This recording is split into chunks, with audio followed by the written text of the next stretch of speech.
ഞങ്ങളും ക്രൂശിക്കപ്പെട്ട ക്രിസ്തുവിനെ പ്രസംഗിക്കുന്നു. ദൈവത്തിന് സ്തോത്രം. നാം തുടരെ ചിന്തിച്ചു വരുന്നത് കയ്പ് എന്ന വിഷയത്തെക്കുറിച്ചാണ്. നിങ്ങൾക്ക് ഓർമ്മ കാണുമായിരിക്കും. ദൈവത്തിന് സ്തോത്രം. ആദ്യം കയ്പിനെക്കുറിച്ച് ചിന്തിച്ചത് ഹിസ്കിയ രാജാവിന് മരിക്കത്തക്ക രോഗം പിടിച്ചതിനെക്കുറിച്ച് ചിന്തിച്ചപ്പോഴാണ്. ഹിസ്കിയ രാജാവിന് മരിക്കത്തക്ക രോഗം പിടിച്ചു. സമാധാനത്തിനായി എനിക്ക് അത്യന്തം കയ്പായത് ഭവിച്ചു എന്ന് ഹിസ്കിയ രാജാവ് പറഞ്ഞു. യെശയ്യാ 38 അധ്യായത്തിൽ 17 വാക്യം. സമാധാനത്തിനായി എനിക്ക് അത്യന്തം കയ്പായത് ഭവിച്ചു. ഈ രോഗം വന്നത് നന്നായി എന്നാണ് രാജാവ് പറഞ്ഞത്. അത്യന്തം കയ്പായത്, അത്യന്തം വേദനാകരമായ ഈ രോഗം, മാരകമായ രോഗം എനിക്ക് വന്നത് നന്നായി. എനിക്ക് സമാധാനത്തിനായി തീർന്നു. എൻ്റെ പാപങ്ങൾ എല്ലാം കർത്താവ് എറിഞ്ഞു കളഞ്ഞു. എൻ്റെ പാപങ്ങളെല്ലാം പിന്നിലേക്ക് മാറ്റിക്കളഞ്ഞു. എൻ്റെ ജീവിതത്തിൽ നിന്ന് പോയി പാവങ്ങളെല്ലാം ക്ഷമിച്ചു തന്നു. എന്തൊരു ഭാഗ്യമായിപ്പോയി. സമാധാനത്തിനായി എനിക്ക് അത്യന്തം കയ്പായത് ഭവിച്ചു. രണ്ടാമത് നാം ചിന്തിച്ചത് കയ്പ് എന്ന ആ ഒരു വിഷയത്തെക്കുറിച്ച് ചിന്തിച്ചപ്പോൾ നാം ചിന്തിച്ചത് മാറായിലെ കയ്പ് വെള്ളം. ഇസ്രായേൽക്കാർ മരുഭൂമിയിൽ കൂടി പോവുകയായിരുന്നു. മരുഭൂമിയിൽ കൂടി പോകുമ്പോൾ മരുഭൂമിയിൽ അവർക്ക് വെള്ളമില്ലാതെ വലിഞ്ഞു പോയപ്പോഴുണ്ട് വെള്ളം ഓളം വെട്ടുന്നു. ചെന്നപ്പോൾ അവർ ആർത്തി കൊണ്ട് കുടിച്ചപ്പോൾ ഛർദ്ദിക്കാൻ തുടങ്ങി. കുടിക്കാൻ കഴിഞ്ഞില്ല. കയ്പ്, മാറായിലെ കയ്പ് വെള്ളം. ദൈവം കൽപ്പിച്ചതനുസരിച്ച് മോശ തൊട്ടടുത്തുണ്ടായിരുന്ന ഒരു വൃക്ഷത്തിൻ്റെ കൊമ്പ് വെട്ടിയിട്ടു. ആ വൃക്ഷത്തിൻ്റെ കൊമ്പ് വെള്ളത്തിൽ ആസകലമുണ്ടായിരുന്ന കയ്പ് മുഴുവനും ആവാഹിച്ചെടുത്തു. ആ വൃക്ഷത്തിൻ്റെ കൊമ്പിൽ നിന്നുള്ള ചാറ് വെള്ളത്തിലേക്ക് പകർന്നു. മധുരജലമായി തീർന്നു. മാറയിലെ കയ്പ് വെള്ളം മധുരമായി തീർന്നു. ദൈവത്തിന് സ്തോത്രം. മൂന്നാമതായി നാം ചിന്തിച്ചത്, ദൈവത്തിന് സ്തോത്രം, കയ്പ്. രൂത്തിൻ്റെ ജീവിതത്തിൽ കയ്പ് വന്നു. രൂത്ത്, നവമിയും രൂത്തും. വേദപുസ്തകത്തിലെ രൂത്ത് എന്ന പേരിലുള്ള പുസ്തകത്തിൽ 3 വിധവമാർ, രൂത്ത്, ഓർപ്പ, നവമി. അമ്മയമ്മ നവമി വിധവ, രൂത്ത്, ഓർപ്പ, 2 പേരും മരുമക്കളായ പെൺമക്കൾ, 3 വിധവമാർ. ആ വീട്ടിൽ കയ്പ് വന്നു. എന്നാൽ കയ്പുള്ള ആ വീട്ടിൽ മധുരം പകർന്നു. ഒരു വീണ്ടെടുപ്പുകാരൻ വന്നു. വീണ്ടെടുപ്പുകാരനായ ബോവസുമായി ബന്ധപ്പെട്ടു. ബോവസിൻ്റെ കയ്യിൽ വേലക്കാരിയായി ചെന്നെങ്കിലും രൂത്ത് ബോവസിൻ്റെ മണവാട്ടിയായി മാറി. ബോവസ് രൂത്തിൽ ഓബേദിനെ ജനിപ്പിച്ചു. ഓബേദ് ഇശായി ജനിപ്പിച്ചു. ഇശായി ദാവീദിനെ ജനിപ്പിച്ചു. ദാവീദിൻ്റെ 14 തലമുറയിൽ യേശു ക്രിസ്തു ജനിച്ചു. ക്രിസ്തുവിൻ്റെ ഒരു അമ്മൂമ്മയാകാനുള്ള ഭാഗ്യം ഈ രൂത്തിനുണ്ടായി. ദൈവത്തിന് സ്തോത്രം. ദൈവത്തിൻ്റെ വലിയ നാമം മഹത്വപ്പെടട്ടെ. നാം ഒന്നൊന്നായി ഇങ്ങനെ ചിന്തിച്ച് വരികയാണ്. ഇപ്പോൾ നാം ചിന്തിക്കുന്നത് വല്ല കയ്പുള്ള വേരും മുളയ്ക്കരുത്. വല്ല കയ്പുള്ള വേരും മുളയ്ക്കരുത്. കയ്പുള്ള വേര് മുളച്ച് കലക്കം ഉണ്ടാക്കരുത്. ഏതാണ് ഈ കയ്പുള്ള വേര്? നമുക്ക് ആ വാക്യം എബ്രായ ലേഖനം 12 അധ്യായം 15 വാക്യം വായിക്കാം. 15-16 വാക്യം വായിക്കാം. ആരും ദൈവകൃപ വിട്ട് പിന്മാറുകയും വല്ല കയ്പുള്ള വേരും മുളച്ച കലക്കമുണ്ടാക്കി അനേകർ അതിനാൽ മലിനപ്പെടുകയും ആരും ദുർനടപ്പുകാരനോ ഒരു ഊണിന് ജ്യേഷ്ഠാവകാശം വിറ്റുകളഞ്ഞ ഏശാവിനെ പോലെ അഭക്തനോ ആയിത്തീരുകയും ചെയ്യാതിരിപ്പാൻ കരുതിക്കൊള്ളുവിൻ. ആരും ദൈവകൃപ പിന്മാറരുത്. ദൈവകൃപ പിന്മാറിയാൽ കയ്പുള്ള വേര് മുളയ്ക്കും. കയ്പുള്ള വേര് മുളച്ചാൽ അതിനാൽ ദുർനടപ്പുണ്ടാകും. ആരും ദൈവകൃപ പിന്മാറുകയും വല്ല കയ്പുള്ള വേര് മുളച്ച് കലക്കമുണ്ടാക്കി അനേകർ അതിനാൽ മലിനപ്പെടുകയും. ഒരാൾ മൂലം അനേകർ മലിനപ്പെടും. അതിനിട വരരുത്. ആരും ദൈവകൃപ വിട്ട് പിന്മാറുകയും വല്ല കയ്പുള്ള വേര് മുളച്ച് കലക്കമുണ്ടാക്കി അനേകർ അതിനാൽ മലിനപ്പെടുകയും. ആരും ദുർനടപ്പുകാരനാകരുത്. ഒരു ഊണിന് ജ്യേഷ്ഠാവകാശം വിറ്റുകളഞ്ഞ ഏശാവിനെ പോലെ അഭക്തനുമായി തീരുകയും ചെയ്യാതിരിപ്പം കരുതിക്കൊള്ളുവീൻ. മധുരപായസത്തിന് വേണ്ടി വിലയേറിയ ജ്യേഷ്ഠാവകാശം ഏശാവ് അലക്ഷ്യമാക്കി കളഞ്ഞു. നമ്മിൽ പലരും ഇതെല്ലാം വായിച്ചു പോകുന്നുണ്ടെങ്കിലും അതിൻ്റെ ആഴങ്ങൾ ഗ്രഹിക്കുന്നുണ്ടോ? പ്രിയപ്പെട്ടവരെ, ഒന്ന് ചിന്തിച്ച് നോക്കൂ.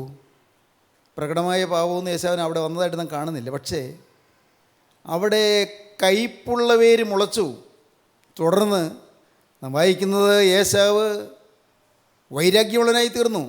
യാക്കോബിനോട് വൈരാഗ്യമുള്ളവനായി തീർന്നു. യേശാവിന് ന്യായം പറയാം. യാക്കോബ് എൻ്റെ ജ്യേഷ്ഠാവകാശം അവൻ അപഹരിച്ചുകൊണ്ടല്ലേ എനിക്ക് വൈരാഗ്യം വന്നത്. യാക്കോബ് എൻ്റെ സഹോദരൻ വന്ന് എൻ്റെ പദവി നഷ്ടപ്പെടുത്തിയതുകൊണ്ടല്ലേ എനിക്ക് ദേഷ്യം വന്നത്. എനിക്ക് വൈരാഗ്യം വന്ന് ചുമ്മാ വന്നതല്ലല്ലോ. ന്യായം പറയാം, ന്യായം പറയാം. മനുഷ്യന് തെറ്റ് ചെയ്യുന്ന എല്ലാവർക്കും ന്യായമുണ്ട്, തെറ്റ് ചെയ്യുന്ന എല്ലാവർക്കും ന്യായീകരണമുണ്ട്, അല്ലേ? നിങ്ങൾ ചിന്തിച്ച് നോക്കൂ, നിങ്ങൾ ആരെല്ലാം ഏതെല്ലാം തെറ്റ് ചെയ്തിട്ടുണ്ടോ അതിനൊക്കെ ന്യായീകരണമുണ്ട്. സ്ത്രീ എന്തെങ്കിലും ഒരു കാര്യം തെറ്റ് ചെയ്തു, ഞാനൊരു സ്ത്രീയല്ലേ, ഞാൻ ബലഹീന പാത്രമല്ലേ, എനിക്ക് അത്ര വലിയ കഴിവുറ്റമുണ്ടോ, ഞാൻ തെറ്റ് വന്നുപോയി, ഇങ്ങനെ ചിന്തിക്കുന്ന ആളുകളുണ്ട്. അല്ല, ഒരു പുരുഷന് തെറ്റ് വന്നു, ഞാൻ മാലാഖിയൊന്നുമല്ലല്ലോ, മനുഷ്യനല്ലേ ബലഹീനതയുണ്ട്, ഞാൻ ബലഹീനതയുണ്ട്, ചില ബലഹീനതകളൊക്കെ ചില കുറവുകൾ എനിക്കുണ്ട്, ഇങ്ങനെ ന്യായീകരണം കാണും. അല്ല, എൻ്റെ ഭർത്താവ് അങ്ങനെ പെരുമാറിയാൽ എനിക്ക് ദേഷ്യം വരാതിരിക്കുമോ? ഞാൻ മിണ്ടാതിരുന്നു, ശരിയാ, തെറ്റാന്ന് എനിക്കറിയാം, മിണ്ടാതിരുന്നു, അദ്ദേഹം പറഞ്ഞ് അനുസരിക്കാതിരുന്നു. കാരണം എന്നോട് അങ്ങനെ പെരുമാറി, ഞാൻ അദ്ദേഹത്തെ സ്നേഹിക്കുകയല്ലേ ചെയ്തുള്ളൂ, എന്നോട് അങ്ങനെ പെരുമാറിയാൽ, അത്രയും ക്രൂരമായി എന്നോട് പെരുമാറിയാൽ എനിക്ക് ദേഷ്യം വരാതിരിക്കുമോ? അതുകൊണ്ട് ഞാൻ അദ്ദേഹത്തിന് ചോറ് വിളമ്പി കൊടുത്തില്ല, അതുകൊണ്ട് ഞാൻ ഊണ് കഴിക്കാതെ, ഞാൻ ഭക്ഷണം കഴിക്കാതെ 2-3 ദിവസം ഇരുന്നു, ഞാൻ മിണ്ടാതിരുന്നു, ഞാൻ മുഖം വീർപ്പിച്ചിരുന്നു. സ്നേഹിതരെ, നമുക്കെല്ലാം ന്യായങ്ങളുണ്ട്. ഏത് തെറ്റ് ചെയ്താലും അത് ന്യായീകരണം കണ്ടെത്തും. ആദ്യം ചെയ്യേണ്ടത് എന്താണെന്നറിയാമോ? ഞാൻ തെറ്റുകാരൻ, ഞാൻ തെറ്റുകാരി, എനിക്ക് പാപമുണ്ട്. പറ്റുമോ നിങ്ങൾക്ക്? മറ്റാരുടെയും പാപം നോക്കരുത്, മറ്റുള്ളവരുടെ തെറ്റ് ഞാൻ കാണരുത്.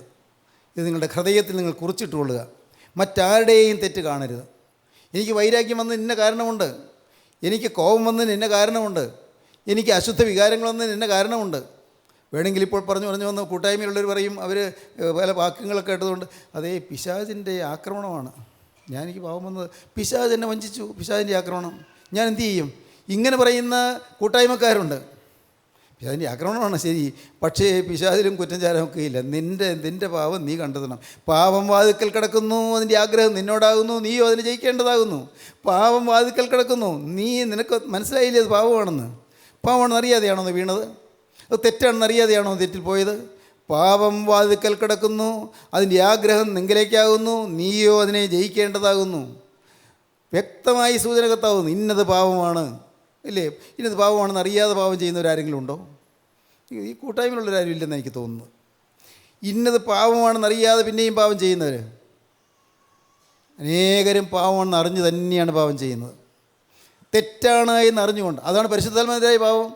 പരിശുദ്ധാത്മാവിനെതിരായ പാപം ഇന്നത് പാപമാണെന്ന് പരിശുദ്ധാത്മാവ് ഓർമ്മ തന്നിട്ടും പിന്നെയും പാപം ചെയ്യുന്നതാണ് പരിശുദ്ധാത്മാവിനെതിരായ പാപം. ഇഹത്തിലും പരത്തിലും മോചിക്കാത്ത പാപം എന്ന് കർത്താവ് പറഞ്ഞത്. പരിശുദ്ധാത്മാവിനെതിരായ പാപം അനേകർ വന്നിരിക്കുന്നു. പാപമാണ് എന്നറിയാം, അരുത് എന്ന് ശാസനകൾ കിട്ടി, അത് പാടില്ല എന്ന് ശാസനകൾ കിട്ടി, പിന്നെയും ആ പാവം ആവർത്തിച്ചു. അപ്പോൾ പരിശുദ്ധാത്മാവ് ദുഃഖിക്കുന്നു, പരിശുദ്ധാത്മാവ് വിട്ടുപോകുന്നു, പരിശുദ്ധാത്മാവ് കെട്ടുപോകുന്നു, പരിശുദ്ധാത്മാവ് ദുഃഖിക്കുന്നു, പരിശുദ്ധാത്മാവ് കെട്ടുപോകുന്നു, പരിശുദ്ധാത്മാവ് വിട്ടുപോകുന്നു. പടിപടിയായിട്ട് ഇതെല്ലാം സംഭവിക്കും. ദൈവത്തിന് സ്തോത്രം. സഹോദരങ്ങളെ, നിങ്ങൾക്ക് മനസ്സിലാകുന്നുണ്ടോ? നമ്മുടെ ജീവിതത്തിൻ്റെ ആഴങ്ങളിലേക്ക് നോക്കി കിടക്കണം, ആഴങ്ങളിലേക്ക് നോക്കി പോകണം. നാം സാധാരണക്കാരായ വിശ്വാസികളല്ല. എൻ്റെ ദൈവത്തിന് സ്തോത്രം. നാം ഒരു ശരാശരി ക്രിസ്ത്യാനികളല്ല. നാം ഒരു ഉയർന്ന നിലവാരത്തിലാണ് നാം ചിന്തിക്കുന്നത്. ഉയർന്ന നിലവാരം.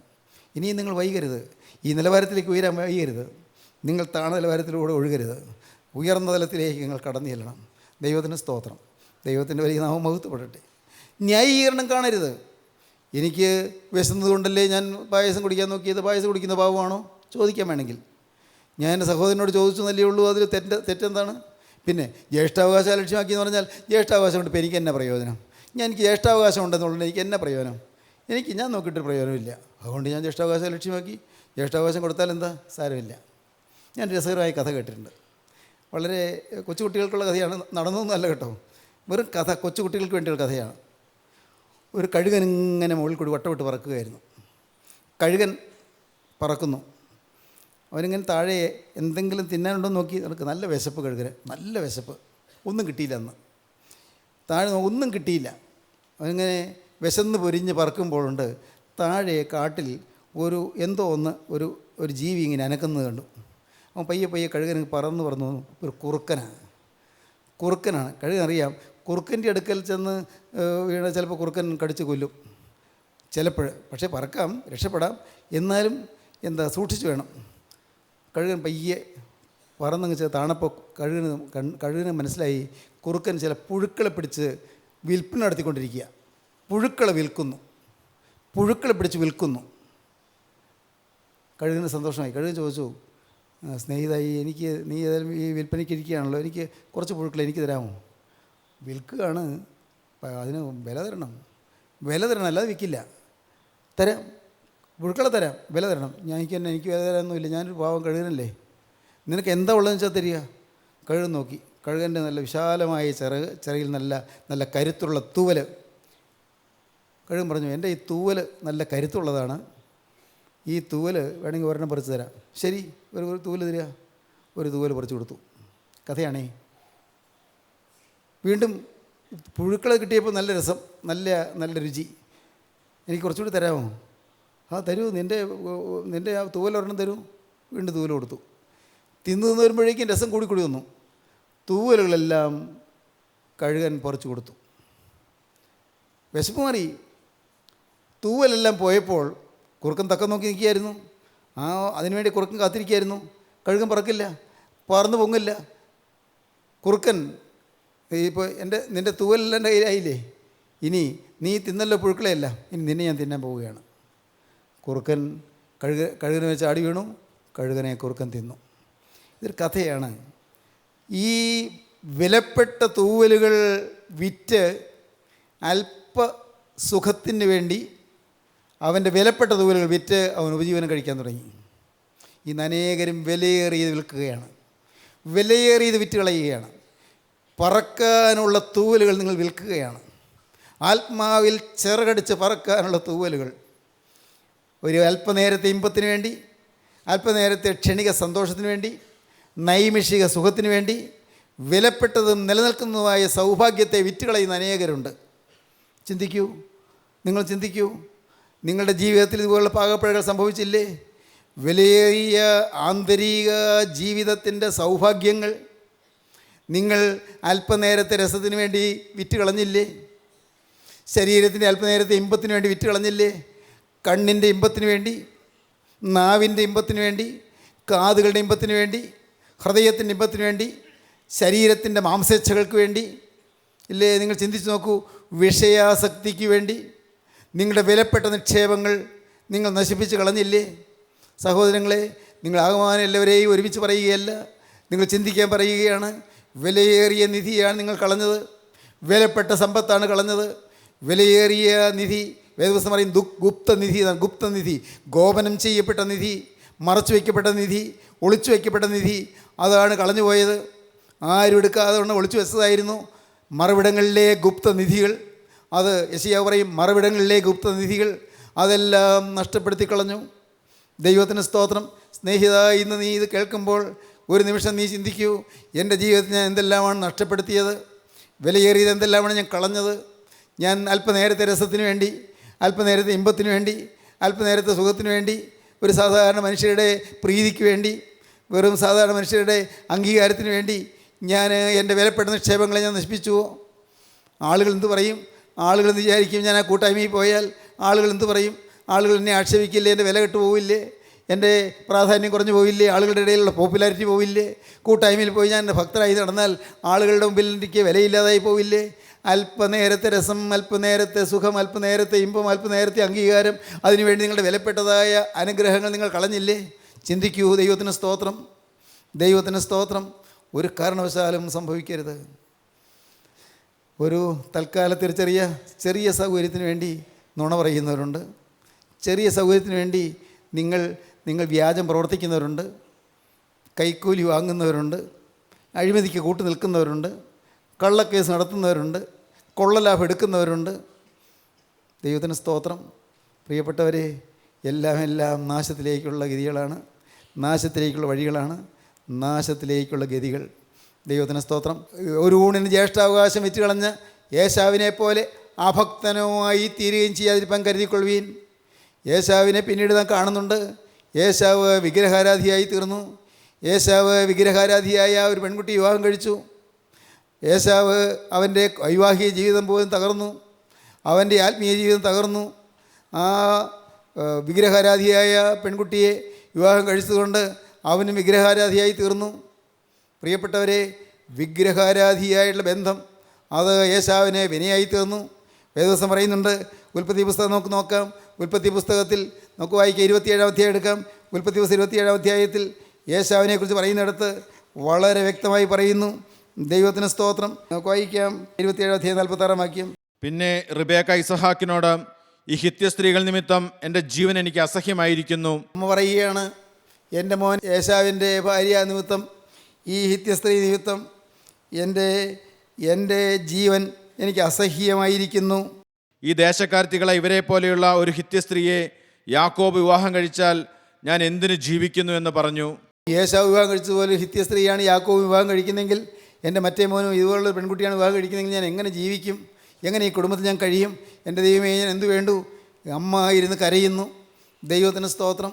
പ്രിയപ്പെട്ടവരെ, ഈ ചെറുപ്പക്കാർ പലരും ഈ വാക്കുകൾ കേൾക്കുന്നുണ്ടല്ലോ. നിങ്ങളുടെ മാതാപിതാക്കൾ ദുഃഖിക്കാനിട വരുത്തരുത് കേട്ടോ. മാതാപിതാക്കൾ കരയാനിട വരുത്തരുത്. നിങ്ങളുടെ പ്രേമബന്ധം കൊണ്ടോ നിങ്ങളുടെ വിവാഹത്തിനുള്ളതായ തീരുമാനം കൊണ്ടോ നിങ്ങളുടെ മാതാപിതാക്കൾ കരയാനിട വരുത്തരുത്. മാതാപിതാക്കളുടെ ഉള്ളങ്ങളെ തണുപ്പിച്ചു കൊള്ളുക. മാതാപിതാക്കളുടെ ഹൃദയങ്ങളെ നിങ്ങൾ തണുപ്പിച്ചു കൊള്ളുക. അവർ വേദനിക്കാനിട വരുത്തരുത്. അവർ നൊമ്പരപ്പെട്ട് കരയാനിട വരുത്തരുത്. അവരാരും അറിയാതെ കരയാൻ നിങ്ങളുടെ വരുത്തരുത്. ദൈവത്തിന് സ്തോത്രം. നിങ്ങളുടെ ജീവിതം അത് അനുഗ്രഹമായി തീരണമെങ്കിൽ നിങ്ങൾ മാതാപിതാക്കളെ മാനിക്കുക, മാതാപിതാക്കളെ അനുസരിക്കുക, മാതാപിതാക്കൾക്ക് കീഴ്പ്പെട്ടിരിക്കുക, അവരുടെ അഭിമതത്തിന് കീഴ്പ്പെട്ടിരിക്കുക. ഇപ്പോൾ നിങ്ങൾക്കൊന്നും മനസ്സിലായില്ല എന്ന് വരും. അമ്മ പറയുന്നത് നിനക്ക് മനസ്സിലായില്ല എന്ന് വരും. അപ്പൻ പറയുന്നത് മോനെ നിനക്ക് മനസ്സിലായില്ല എന്ന് വരും. അവർ പഴഞ്ചന്മാരാണെന്ന് നിനക്ക് തോന്നും. അപ്പൻ പഴഞ്ചനല്ലേ, വിദ്യാഭ്യാസമില്ല, അപ്പൻ വെറും കൺട്രിയാണെന്നൊക്കെ നിനക്ക് തോന്നും. നിൻ്റെ അത്രയും പരിഷ്കാരമില്ല, നിൻ്റെ അത്രയും ഇന്നത്തെ രീതിയിലുള്ളതായ ആഡംബര പ്രൗഢിയൊന്നുമില്ല എന്ന് നിനക്ക് തോന്നും. പക്ഷേ കുഞ്ഞെ പറഞ്ഞു തരാം, നീ അനുസരിച്ചുകൊള്ളൂ, കണ്ണുടച്ചനുസരിച്ചുകൊള്ളൂ, അനുഗ്രഹമായിരിക്കും. ദൈവത്തിന് സ്തോത്രം. ഇതെല്ലാം വിഡ്ഢിത്തമാണെന്ന് തോന്നുന്ന ആളുകൾ കാണും. പക്ഷേ ഈ സാറി പറയുന്നതെല്ലാം ഒരുപക്ഷെ ഒരു പമ്പര വിഡ്ഢിത്തമല്ലേ തോന്നുന്ന ആളുകൾ കാണും. പക്ഷേ ഞാൻ പറഞ്ഞു തരാം, വളരെ പ്രായോഗികമായി പറഞ്ഞു തരാം, അനുസരിച്ചുകൊള്ളൂ, അനുഗ്രഹമാണ്. ദൈവത്തിന് സ്തോത്രം.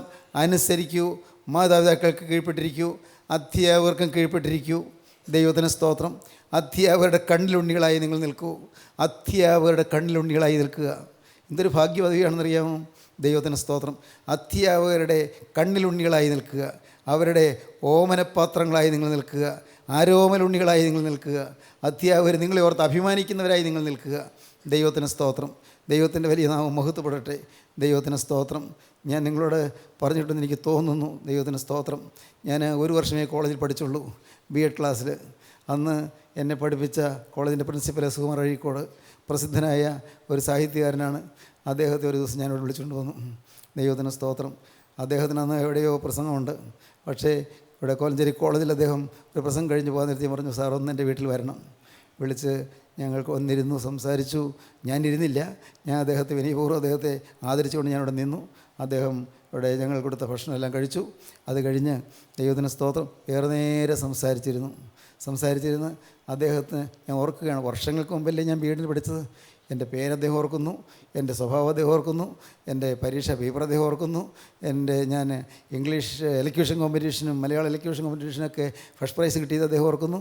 അദ്ദേഹം എനിക്ക് സമ്മാനം തന്നു ഓർക്കുന്നു, ജനറൽ പ്രൊഫഷൻസിക്ക് സമ്മാനം തന്നു ഓർക്കുന്നു. എല്ലാം അദ്ദേഹം ഓർക്കുന്നു. ഓരോന്നോരോന്ന് എടുത്തു പറഞ്ഞ് അദ്ദേഹം എന്നെ വളരെ വളരെ ഓമനിക്കുന്നു ഞാൻ കണ്ടു. ദൈവത്തിന് സ്തോത്രം.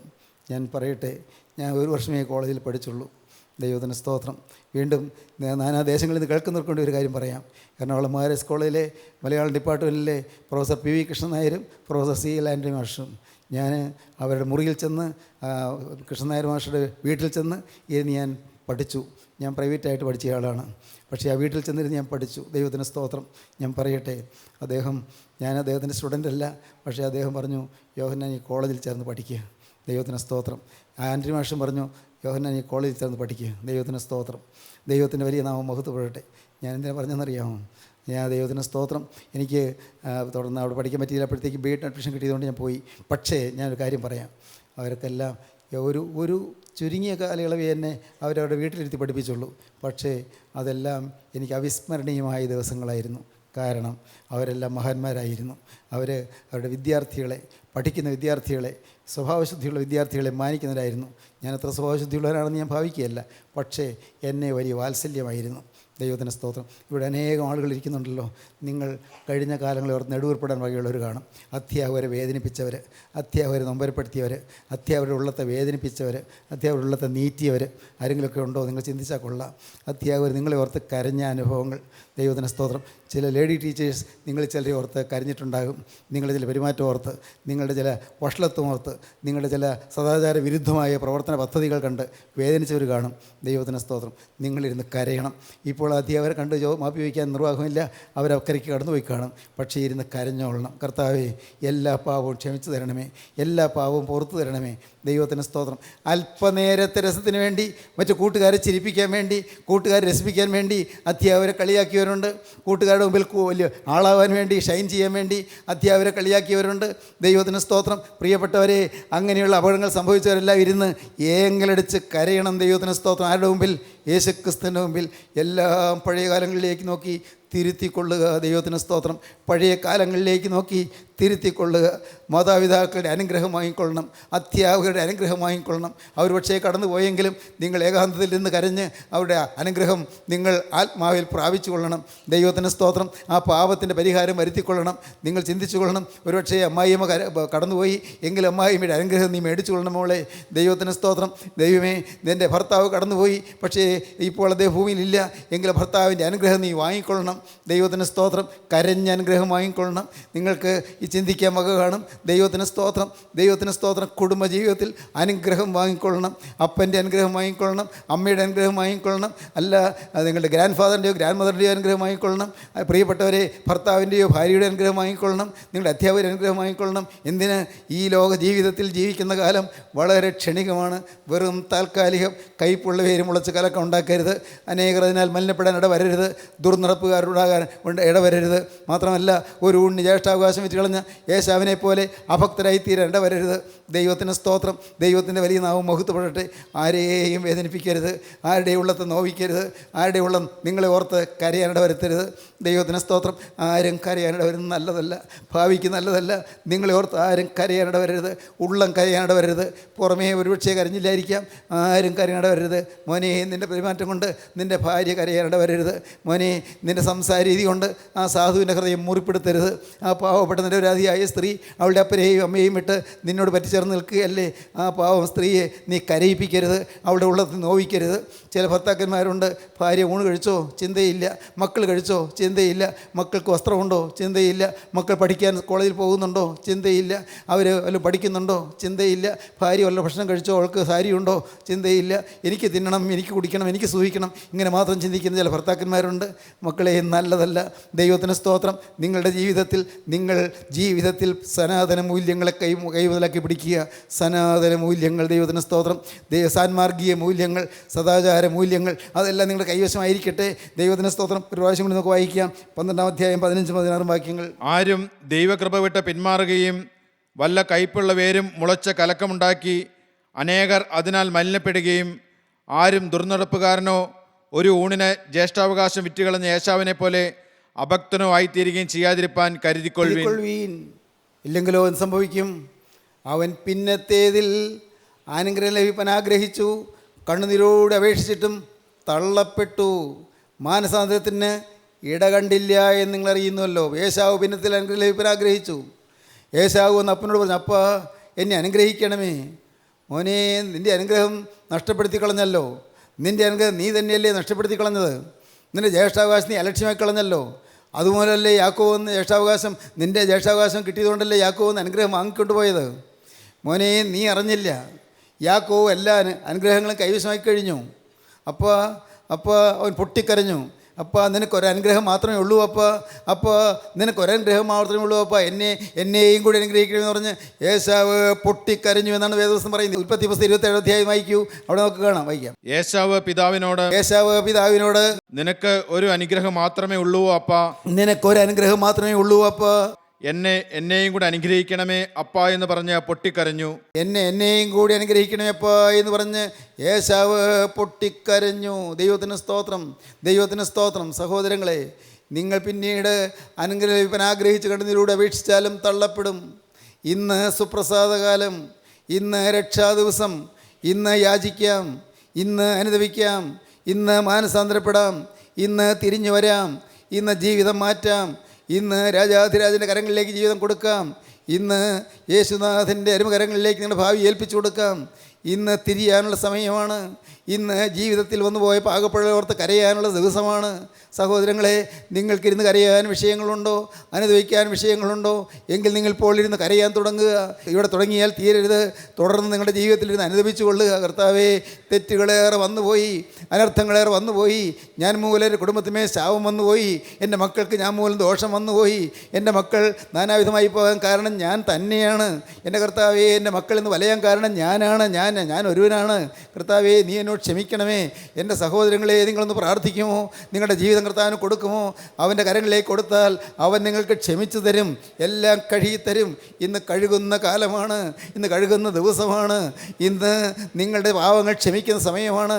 ഇപ്പോഴാകുന്നു രക്ഷാ ദിവസം. ഇപ്പോൾ തന്നെ സുപ്രസാദ കാലം, ദൈവത്തിൻ്റെ പ്രസാദമുള്ള കാലമാണ്. കൃപയുടെ യുഗമാണ്, കൃപാകാലമാണ്. പെട്ടകം തുറന്നിരിക്കുന്ന സമയമാണ്.